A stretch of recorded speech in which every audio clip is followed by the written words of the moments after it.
Doctor కావటమే మీ లక్ష్యమా? MBBS సీట్ల guidance కోసం తప్పక విచ్చేయండి మెగా ఎడ్యుకేషన్ మేళా. సార్ ఇప్పుడు ఈ గట్ హెల్త్‌ని మనం సెట్ చేసుకోవాలి అంటే కేవలం ఫుడ్డేనా? లేకపోతే త్రూ మెడిసిన్స్ లేదు అంటే మన హాస్పిటల్స్ త్రూ అట్లా కాదు చేసుకోవచ్చునా? కాదు. త్రూ గట్ హెల్త్ అనేది ఫస్ట్ స్టార్టింగ్ ఫ్రమ్ బర్త్ చెప్పా కదా ఆ! నేను. అవును సార్. ఇందాక అదొకటి చెప్పారు. ఒకటి. రెండోది హెల్తీ హ్యాబిట్స్ చిల్డ్రన్‌లో. ఇప్పుడు ఈ ఫాస్ట్ ఫుడ్స్, ఈ చిప్స్ ఇవన్నీ చూస్తారు. అన్నీ ఆపేయాలి చిల్డ్రన్‌లో. ఇన్ మై అదే. Opinion it's criminal. ఇప్పుడు సార్. మీరు స్కూల్స్ పక్కన చిన్న చిన్న బడ్డీ కొట్టు. అవును లిక్కర్ సార్. షాప్స్ ఉండకూడదు అంటారు. ఆ! నా యాహ్! ప్రకారం స్కూల్స్ పక్కన అసలు ఈ ఫాస్ట్ ఫుడ్స్ కూడా ఉండకూడదు. తీసేయాలి. This okay. క్రిమినల్. ఈ ఫాస్ట్ ఫుడ్స్ అయ్యి చిల్డ్రన్ దగ్గర ఫ్యాటీ లివర్ డెవలప్ చేస్తుంది. ఓహ్! లివర్‌లో ఫ్యాట్ వచ్చి ఫ్యాట్ వల్ల ప్రాబ్లమ్స్ వస్తున్నాయి. Hmm. Because of this. So అసలు government should even ban fast food places. ఈ all this chips, noodles, hamburgers, pizzas ఇవన్నీ కూడా స్కూల్స్‌లో ఉండకూడదు. ఎందుకంటే again bacteria changing because children change అయిపోయి ఒబెసిటీ చూసారా చిల్డ్రన్ ఎంతమందికి హ్మ్. లావు కావటము, అవును ఫ్యాటీ సార్. లివర్ చాలా ఇవన్నీ ఒబేస్డ్ వస్తున్నాయి. ఉంటున్నారు.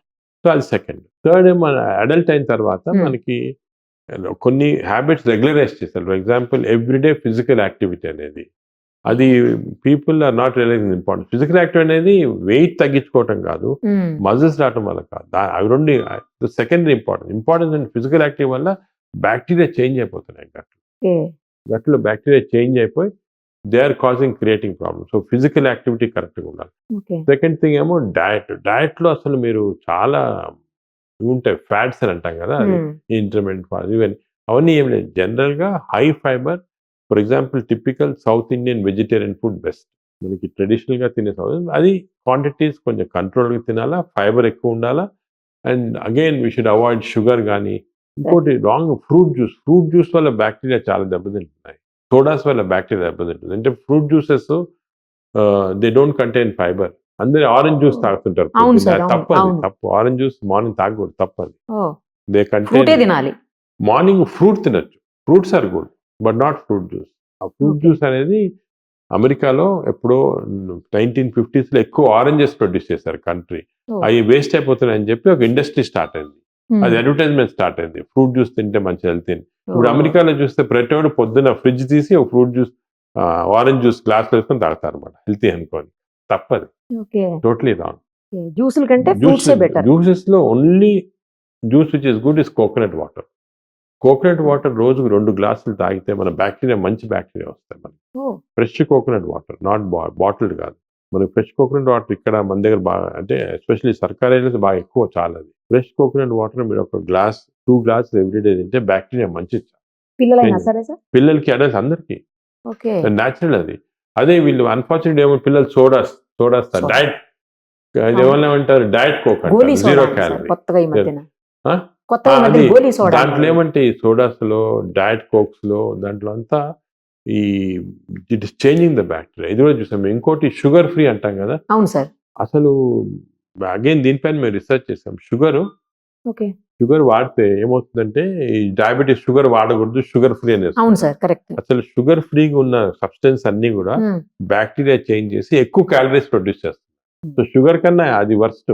షుగర్ తిన్నా పర్వాలేదు, షుగర్ ఫ్రీ వల్ల ఇంకెక్కువ మెటబాలిజం చేంజ్ చేస్తుంది. హ్మ్. సో ఇవన్నీ కూడా కొన్ని మిత్స్ ఉన్నాయి, పీపుల్ తెలియటం లేదు. They are doing all this. అందుకే సార్. అసలు ఏం వాడకపోయినా షుగర్ వాడినా పర్వాలేదు డయాబెటిస్, బట్ షుగర్ ఫ్రీ అనేది చేయకూడదు. వద్దు. It is causing a problem. Oh! It is changing. అదేవిధంగా టూత్ పేస్ట్.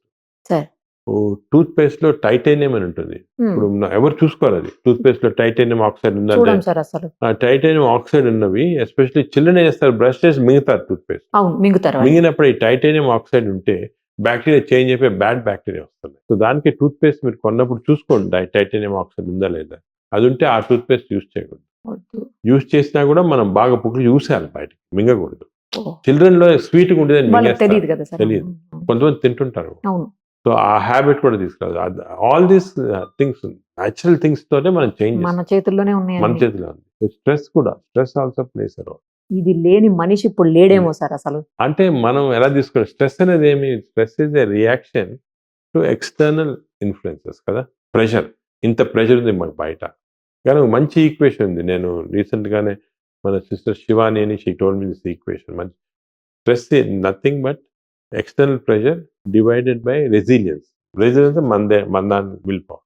మన Okay. రిలీజెస్ ఎక్కువ ఉంది అనుకోండి, ఎంత ప్రెషర్ ఉన్నా స్ట్రెస్ రాదు. So stress is only our reaction to external pressure. అది ఎలా తగ్గించాలంటే రెసిలియన్స్ ఇంక్రీజ్ చేయాలి. Stress zero. స్ట్రెస్ దానికే మనం అందరికీ చిల్డ్రన్ కూడా ఎంకరేజ్ చేయాలి. స్ట్రెస్ జీరోలో పెట్టుకోవాలి. Very easy. స్ట్రెస్ ఏమంటే you are reacting to external. So stress is how we control. Next sir ఇంకొకటి ఏంటంటే ఇప్పుడు బాగా ఫీవర్స్ విపరీతంగా అయిపోయి లెగ్ పెయిన్స్, జాయింట్ పెయిన్స్ అన్నీ వస్తున్నాయి కదా సార్, బాడీ పెయిన్స్. వీటి కోసం స్టెరాయిడ్స్ వాడడం తప్పు, చాలా అసలు. తప్పు అది. మరి ఆ పెయిన్స్ తగ్గవు కదా సార్ స్టెరాయిడ్స్ అంటే వాడకపోతే? పెయిన్స్ ఇప్పుడు వాళ్ళు ఒక్కడనే కదా సార్, ఆర్థరైటిస్ ఉంటుంది చూడండి, వాళ్ళు కూడా కదా సార్ రెగ్యులర్ గా స్టెరాయిడ్ పెడతానే ఉంటారు డాక్టర్స్. స్టీరాయిడ్స్ పెట్టరండి, డాక్టర్స్ ఎక్కువ పెట్టరు. మేబీ నాట్ క్వాలిఫైడ్ డాక్టర్స్ అని చేయొచ్చు, కానీ క్వాలిఫైడ్ డాక్టర్స్ స్టీరాయిడ్స్ చాలా జాగ్రత్తగా యూజ్ చేస్తారు. స్టీరాయిడ్స్ చాలా సైడ్ ఎఫెక్ట్స్ ఉంటాయి. అదే సార్. నార్మల్గా స్టీరాయిడ్స్ అనేది మనము చాలా జాగ్రత్తగా వాడాలి. ఎందుకంటే స్టీరాయిడ్స్ తోటి ఏమంటే they are very powerful medicine. బాడీలో ఇమ్యూనిటీ సప్రెస్ చేసి హార్మోన్స్ చేంజ్ చేస్తాయి. ఇంతవరకు కూడా ఇప్పటికీ స్టీరాయిడ్స్ మనకి గత 70 సంవత్సరాలు ఉన్నాయి. సార్ అండ్ 70 సంవత్సరాలు కూడా ఎవరికి స్టీరాయిడ్ ఎగ్జాక్ట్గా ఎలా యాక్ట్ చేస్తుంది ఇంకా తెలియదు మెడిసిన్లో. అంత పవర్ఫుల్ డ్రగ్స్ యాక్ట్ చేస్తూనే అన్ని దానికి ఇచ్చేస్తారు. కరోనాలో కూడా చూశాను, ఇచ్చారు సార్. అందరు స్టీరాయిడ్స్, అన్ని side effects corona because steroid. మా హాస్పిటల్ అసలు స్టీరాయిడ్సే వాడలేదు కరోనాలో, అందరు రికవర్ అయ్యారు. ఎందుకంటే అమెరికాలో ఇస్తున్నారు, ఇంగ్లాండ్లో ఇస్తున్నారు, ఇక్కడ ఇచ్చేస్తారు. మనం తప్పది. స్టీరాయిడ్స్ అనేది most dangerous drugs in the world. Steroid ఎందుకంటే బాడీని ఆర్టిఫిషియల్గా సప్రెస్ చేస్తుంది. ఎలాగంటే బిల్డింగ్ లో ఫైర్ ఫైర్ చుట్టూ యాస్బెస్టాస్ పెట్టేస్తాం అనుకోండి, ఫైర్ సప్రెస్ కానీ బిల్డింగ్ అంతా నాశనం అయిపోతుంది కదా, బయట చూడడానికి అంతా ఏమి ఉండదు. అలాగే steroids are like asbestos. Steroids should not be used at all. అంత కొన్ని few indications are there, autoimmune disease అని అటువంటి కొనడానికి వాడతాం, కానీ జనరల్ గా ఈ పెయిన్స్ గిన్స్ అస్సలు వాడకూడదు. ఈ పెయిన్స్ అవి కూడా న్యాచురల్ మెథడ్, అంటే అన్ఫార్చునేట్లీ కొన్ని చికెన్ గున్యా వస్తుంటుంది మధ్య చూస్తుంటాము, చాలా రోజులు ఉంటుంది. కానీ న్యాచురల్ ఎక్సర్సైజెస్, దాని తర్వాత కొన్ని సానా, హీట్, అటువంటి దాంతో స్లోగా కంట్రోల్ చేయాలి చాలా. సార్ నేను ఆ మధ్యలో ఒక కేసు చూశాను సార్. ఏంటి అంటే ఒక అమ్మాయి నైట్లో డ్రంక్ అండ్ డ్రైవ్ లో దొరికింది. ఆ అమ్మాయిని టెస్ట్ చేస్తే, అంటే డ్రంక్ అండ్ డ్రైవ్ జరుగుతూ ఉండగా ఆ అమ్మాయిని పట్టుకున్నారు. టెస్ట్ చేస్తే అమ్మాయి ఆల్కహాల్ తీసుకుందని చెప్పేసి అందులో వచ్చింది. బట్ ఆ అమ్మాయి జీవితంలో ఏనాడు ఆల్కహాల్ తీసుకోలేదు. అసలు ఆ అమ్మాయి మందు తాగటం అంటే డ్రింక్ అవన్నీ ఏం తెలియదు అంట, డ్రింకర్ కాదు. ఆ అమ్మాయిని తర్వాత టెస్ట్ చేసి మన హాస్పిటల్లో అనుకుంటా టెస్ట్ చేస్తే ఆ అమ్మాయి పొట్టలో యాసిడ్స్ ఉన్నాయని వచ్చారు. అది ఏంటి సార్ అసలు, ఎందుకు అట్లా అవుతుంది? అది కూడా చాలా ఇంట్రెస్టింగ్ కేసు మేము చూసాం ఈ మధ్యన. ఇప్పుడు హైదరాబాద్ లో మీరు చూసారు, రాత్రి 12 గంటల తర్వాత సాటర్డే, సండే కానీ లేకపోతే ఫ్రైడే కూడా చేస్తారు అనమాట. టెస్ట్ చేస్తారు మీకు ఆల్కహాల్ ఉందా చేస్తే ఆల్కహాల్. సో నాకు కూడా తెలిసిన వాళ్ళు కూడా 2-3 అసలు టీటోటలర్స్ చేస్తే ఆల్కహాల్ పాజిటివ్ వస్తుంది. సో మీరు చెప్పిన ఎగ్జాంపుల్ కూడా అమ్మాయి కూడా పాజిటివ్ ఉంది, ఆల్కహాల్ స్ట్రాంగ్ పాజిటివ్, కానీ ఆల్కహాల్ తీసుకోలేదు. వాళ్ళు చేసిందల్లా ఏమంటే డిన్నర్కి వెళ్ళి హై కార్బోహైడ్రేట్, అంటే రైస్ కానీ లేకపోతే హై కార్బోహైడ్రేట్ డైట్ తీసుకున్నారు. ఈ కార్బోహైడ్రేట్ డైట్ తీసుకున్నప్పుడు కొన్ని మన స్టమక్ లో క్లెప్సియల్లా అని కొన్ని బ్యాక్టీరియా, కొంతమందికి ఎక్కువ ఉంటుంది బై నేచర్. ఆ క్లెప్సియల్లా బ్యాక్టీరియా ఏం చేస్తాయంటే ఈ కార్బోహైడ్రేట్స్ ని it will convert them into alcohol. అంటే బ్రూవరీలో చేసేదేమి అంతే కదా, బ్రూవరీలో వీట్ కానీ బార్లే కానీ దాన్ని they will make it into beer or whiskey water. అది ఒక ప్రాసెస్ లో ఇండస్ట్రీ జరుగుతుంది. కానీ కొంతమందికి ఈ అబ్నార్మల్ బ్యాక్టీరియా వల్ల body will become auto brewery. దీని అసలు పేరు కూడా ఉంటుంది, నేను స్టడీ చేసి మా వీళ్ళకి కూడా పంపించాను, పోలీసులు కూడా. This called auto brewery syndrome. Auto brewery syndrome అంటే మన body is becoming manufacturer for alcohol. చాలా రేర్ ఇది, అంత 1,00,000 లాగా ఇలాగ వచ్చినప్పుడు ఈ ఫాల్స్ టెస్ట్. సో వీళ్ళు ఏమంటే జాగ్రత్తగా ఉండాలి, ఎప్పుడు కన్నా కూడా ఎక్కువ కార్బోహైడ్రేట్స్ ఎక్కువ తీసుకుంటే ఇలాగ వచ్చే అవకాశం ఉంది. సో ఎస్పెషల్లీ ఇలాగ లేట్ నైట్ డిన్నర్స్ కదా వెళ్ళినప్పుడు కార్బోహైడ్రేట్స్ అవాయిడ్ చేసి ఎక్కువ ఫైబర్ తీసుకోవడం అలా తీసుకుంటే బెటర్ అన్నమాట. వాళ్ళకి ఇది చేంజ్ చేయలేమా సార్, ఎప్పటికీ ఇలాగే ఉంటుందా? చేంజ్ ఇప్పుడు బ్యాక్టీరియా చేంజ్ చేస్తున్నాము, కానీ ఇదేమంటే చాలా రెసిస్టెంట్ గా ఉంటుంది, మళ్ళా కొన్ని రోజులు వచ్చేస్తుంది కేర్ఫుల్ లేకపోతే. అంటే వాళ్ళు బాగా డిసిప్లిన్డ్ గా లైఫ్ అంతా డిసిప్లిన్డ్ గా ఎక్సర్సైజ్ తోటి డైట్ తోటి అలా ఉండాలి. మిలెట్స్ తింటాం ఫర్ ఎగ్జాంపుల్, కార్బోహైడ్రేట్స్ ఆపేసి మిలెట్స్ తినాలి లైఫ్ లాంగ్.